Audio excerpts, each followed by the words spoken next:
Déclaration de la Fédération des Églises de Réveil du Gabon, FERGA.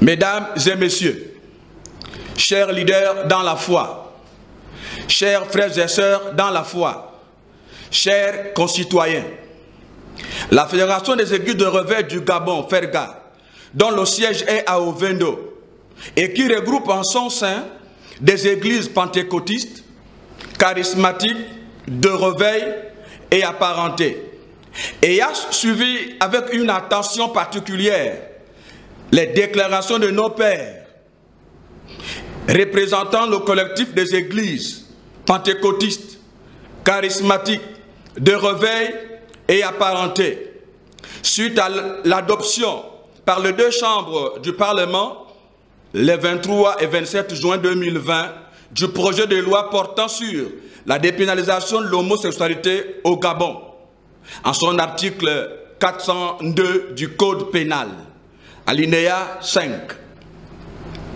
Au moment où l'humanité tout entière est penchée sur la question de la pandémie du Covid-19, il n'était pas utile de créer une crise beaucoup plus profonde que celle que nous vivons actuellement. Ainsi, il faut le rappeler, la dépénalisation de cette pratique abominable et honteuse jette l'anathème sur notre pays, le Gabon, à l'échelle internationale. Hier encore, un débat télévisé dans un média étranger, Vision 4, a épilogué sur la thématique de la dépénalisation de l'homosexualité au Gabon. Il s'est interrogé en disant: le Gabon ouvre-t-il le chemin de l'enfer? Aujourd'hui, notre pays, le Gabon, est considéré comme le traître des valeurs africaines. À l'instar de d'autres confessions religieuses, la FERGA condamne avec la plus grande rigueur la dépénalisation de l'homosexualité dans notre pays, le Gabon, et exige le retrait pur et simple de cette loi. Dans le livre de Lévitique, en son chapitre 18, le verset 22 à 29, la Bible, la parole de Dieu, indique formellement aux hommes de la pratique de l'homosexualité en ces termes: tu ne coucheras point avec un homme comme on couche avec une femme. C'est une abomination. Au verset 24 du même livre, il est dit: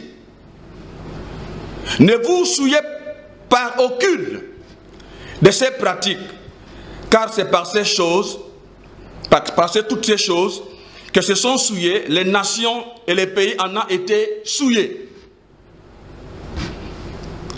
Il est donc vrai que le péché de l'homosexualité salit tout un pays, il salit une génération et tout un peuple.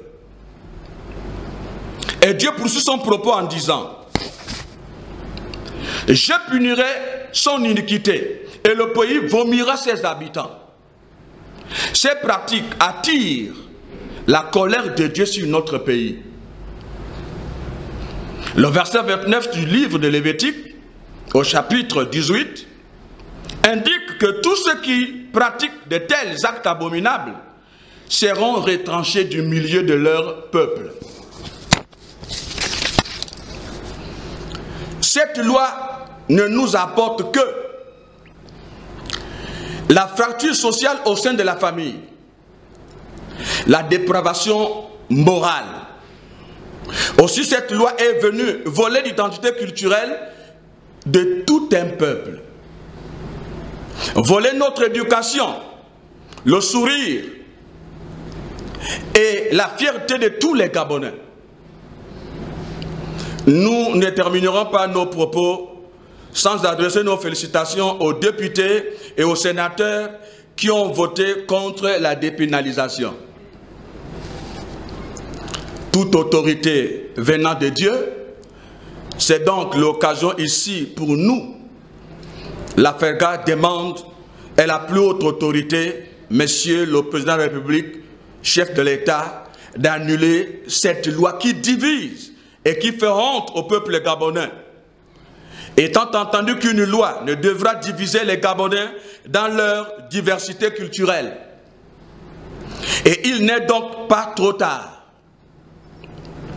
Enfin, la FERGA réaffirme solennellement sa désolation et son indignation devant cette loi et dit jamais à l'homosexualité dans notre pays. Le Gabon ne deviendra jamais Sodome et Gomorrhe des temps modernes. Que Dieu bénisse le Gabon. Je vous remercie.